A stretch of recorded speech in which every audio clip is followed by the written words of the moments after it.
الحانية والنغمة الهادئة والصاخبة، فماذا تنتظرون؟ هل تريدون من هذا الجيل أن يحرر الأقصى أو يسترد الجولان أو أن يطرد الغزاة من العراق؟ كلا، هؤلاء لن ينصروا قضية ولن يطلبوا حقا ولن يحفظوا شرفا ولا كرامة. هؤلاء سيسلمون للعدو مفاتيح الحصون الأخيرة من حصون الإسلام وسيرقصون معهم. إنهم يمزقون الفضيلة وينحرون الحياء والعفاف. عروض يومية مسموعة ومرئية ومشاهد حقيرة وساقطة ومائعة يراها كل شبابنا وبناتنا لتزرع في نفوسهم أبشع صور السقوط والانحطاط. إلى محب الغناء اسمع واعتبر قبل أن تقول يا حسرة على ما فرطت في جنب الله. ومن الناس من يشتري لهو الحديث ليضل عن سبيل الله بغير علم ويتخذها هزوا أولئك لهم عذاب مهين. فما بالنا تقرأ على كثير من الآيات فلا هم يتوبون ولا هم يذكرون. إذا مات الإسلام في قلوبنا فأين نخوة العربي الأصيل؟ ألهذا الحد تخنث الرجال؟ ألا وأسفا على الدين وأسفا على الرجولة. والنتيجة شبابنا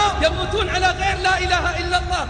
شبابنا يموتون على المعازف والألحان. شبابنا خانتهم الأغاني غرتهم الأماني وضحك عليهم الشيطان. رسالة يا أيها الله على أعلى وجل اتق الله الذي عز وجل واعتزل ذكر الأغاني والغزل وقل الفصل وجانب من هزل. ليس من يقطع طرقا بطلا إنما من يتق الله البطل. رسالة أوجهها إلى المغنيين والمغنيات وإلى أصحاب القنوات وإلى عباد الدرهم والدينار والشهوات. أنتم من أسباب ضعف الأمة وضياعها. وما ضاعت البطولة والانتصارات إلا بسببكم. والله ما دنازل وشرب الخمر سكرا وما رقص راقص ولا ضل شاب ولا فتاة إلا ولكم من ذلك وزر وعذاب. فماذا ستقولون في يوم الحساب؟ ألا فتوبوا قبل أن يحل بكم ما حل بشهيد فنكم ويغلق الباب